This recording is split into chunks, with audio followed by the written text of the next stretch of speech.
Bismillah. Asalamu'alaikum ladies, welcome back to my channel. I pray that you are all in the best of health and iman. If you are new, welcome. My name is Nafisa. I am a muslimah life coach and I support Muslim women with relationship and mental health issues. So if you're interested in being coached in those areas, you can find me over on my website, which I will leave linked in the description box down below. But over here on YouTube, I make Islamic lifestyle as well as dawah content. So if you're interested in that, then definitely make sure you hit that subscribe button down below. Now guys, today I am in a fun mood and I've been wanting to make this video for a while, so I can't wait to share it with you. And we're going to be talking about mistakes that single Muslims make. If you guys identify yourselves in any one of these mistakes, please comment down below and let us know how you managed to get yourself out of that mindset. So without further ado, let's get into the video. The first mistake that single Muslims tend to make is that they idealize marriage. We tend to think that this marriage is going to solve all of our issues, and once we're married, everything's going to be so perfect. And this guy who's going to fulfill the massive list that we have is going to come and save us from ourselves, and we're going to live a happily ever after.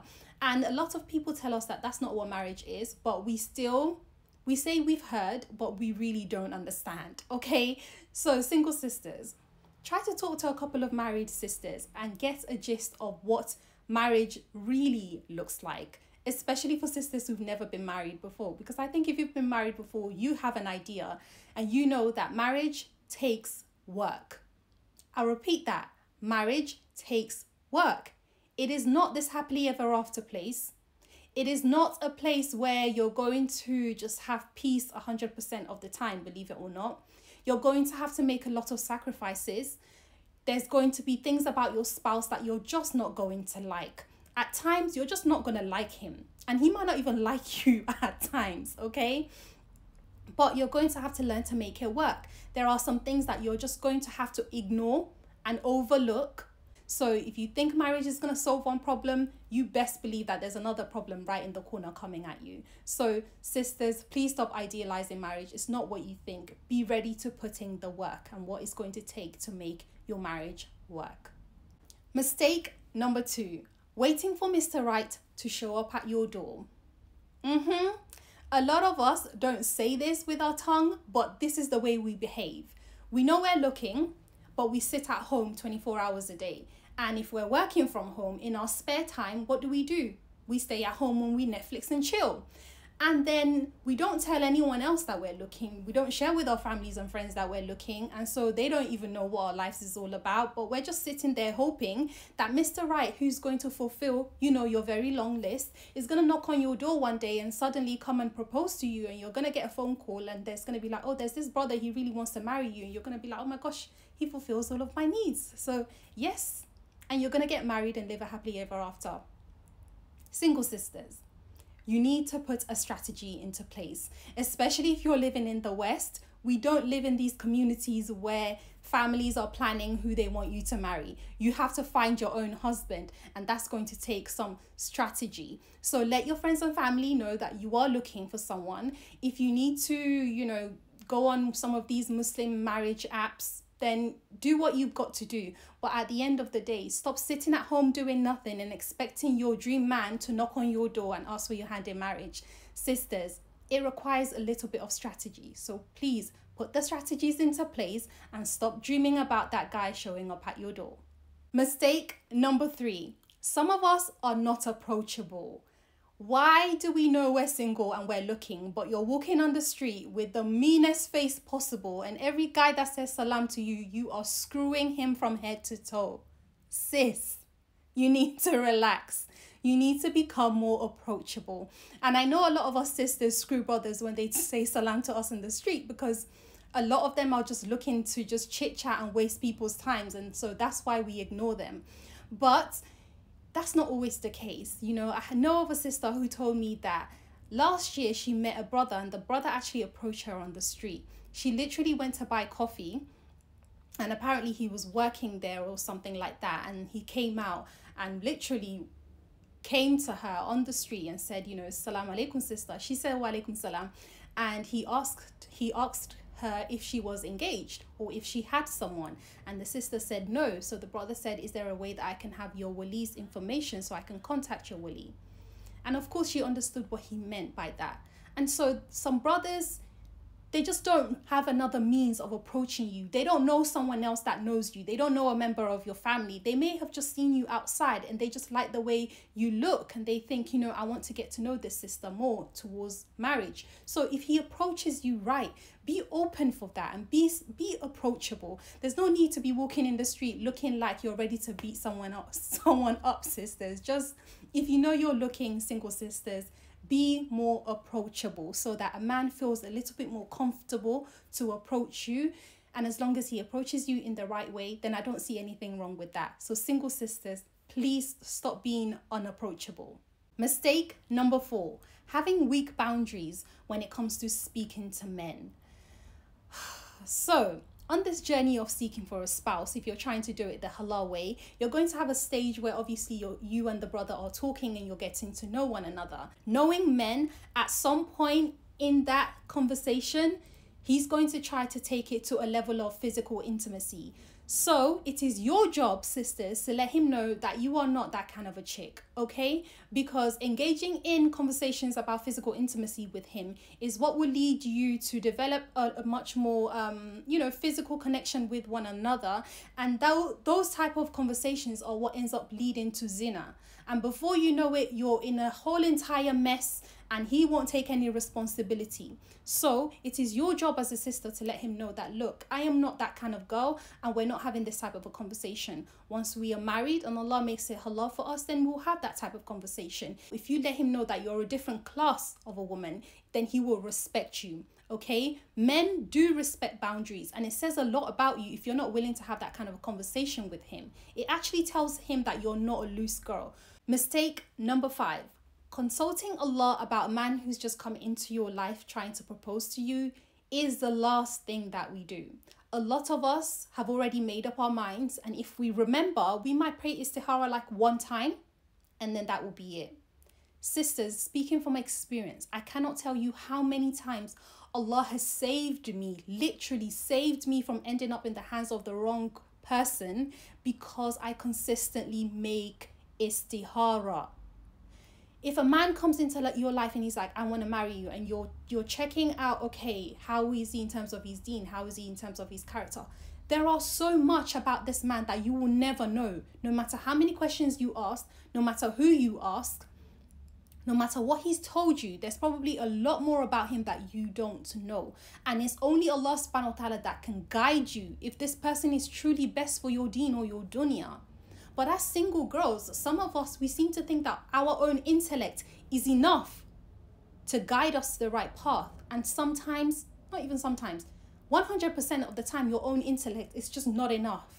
It's not enough. You need to be making istihara. The moment the guy comes into your life showing some kind of interest, that's the moment you start making istihara. And you don't stop until you either have married the guy or the guy has left your life. Because if he's not the one for you, either he will leave or your heart will be turned against him and you will go and everyone will go their separate ways. And if he's the best for you, keep making istihara until your wedding day. Literally, sisters. So please, don't make Allah the last place that you go to, especially when things start falling apart. That's when you want to talk to him. No, you begin talking to Allah from the moment the person steps into your life. The next mistake is especially for my older sisters who are yet to get married, and that is allowing family and society to pressure you into marrying the wrong person. When you hit a certain age, usually about 30 or above, or you're beginning to get into your 30s, families start panicking and they're just like, we just want you to get married, right? And so they may recommend people that in their eyes, they think that person's fine. And if you drop your boundaries, like I said before, and you allow the family pressure and the societal pressure of time is going, hurry up, time is going, hurry up. If you're not careful, sisters, you will land yourself in the most wrong marriage you can ever think about, because you allow people to pressurize you into just marrying anybody. So please, single sisters, especially my single sisters who are 30 and above, there are some standards that you should not compromise. When it comes to the standards in terms of your deen, when it comes to standards in terms of just the person having just generally good character. He doesn't need to be a perfect person and he doesn't need to be earning millions. But if he can somehow take care of you and he prays his 5 daily salats, and for the most part you feel like deen-wise you're compatible and he respects you, alhamdulillah. But don't just jump for anybody just because you think, oh my God, I'm 30, I'm gonna die alone now, I'm gonna end up being a lady with cats. I'm gonna end up being a cat lady and die by myself, so I just need to marry anybody. Because in the end, you're the one that's going to regret it if you allow the wrong man to come into your life. And once you're married to him, trust me, all those people who rushed you into that marriage will tell you it was your decision to make. They will back off so fast, you will be like, what? But you guys were the one pressuring me. It's your choice, sister. Make sure you make a wise choice and don't let your age be the reason why you fall into the hands of the wrong man. Mistake number 7. Some of us single Muslims are not really prepared for marriage. How do you mean? Let's start with the physical beauty, shall we, sisters? Some of us don't even have a skincare routine. Our skin is a mess and we don't care because we're like, well, I'm not married and, it doesn't really matter. Hair care. Some of us don't even have hair. Some of us unintentionally become people with dreadlocks without even intending to have dreadlocks, because we haven't even combed our hair for so long that it begins to get tangled up. It doesn't get washed for weeks, so there's like layers and layers of dirt to where when you scratch it, you look into your nails and there's a thick layer of black stuff because you haven't washed your hair in so long. Sisters, I know you're not married yet and I know no man is seeing you, but please, personal grooming is a must for any feminine woman. And I've said it before, long time ago in some of my earlier marriage videos, the habits that you maintain before you get married are usually the habits that you take into marriage with you. So sisters, take care of the way you physically look. It actually does matter. The next way that we're not ready for marriage is that we don't learn how to cook. And I know sisters are gonna come for me. This is the 21st century, let him cook his own food. Yeah, okay, whatever. I'm not here to argue with those of you who feel that way. Good luck with you in your marriage if you think that your husband's the one's going to be cooking every day, because you are living in la la land.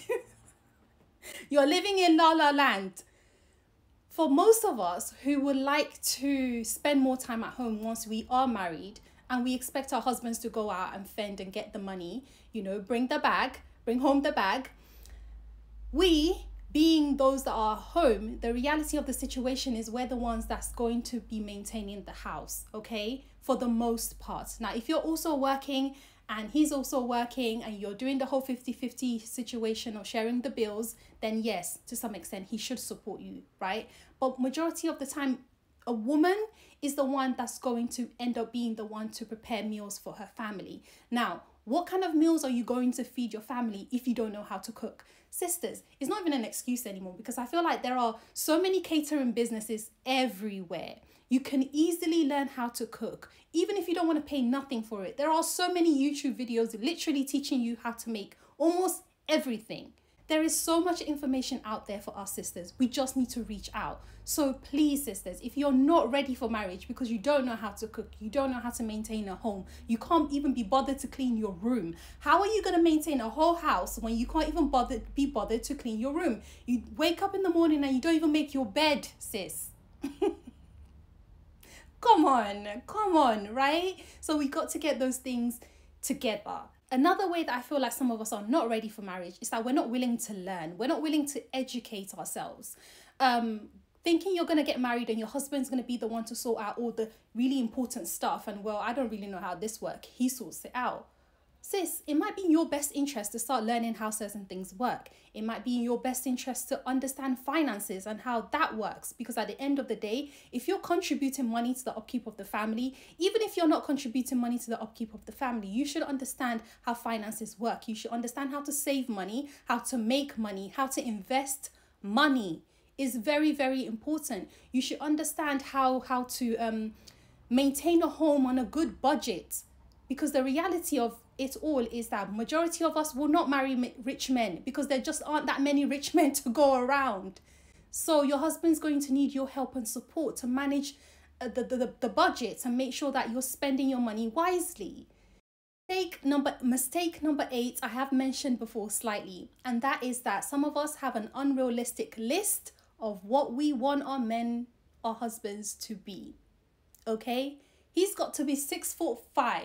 He's got to be earning 100K a year.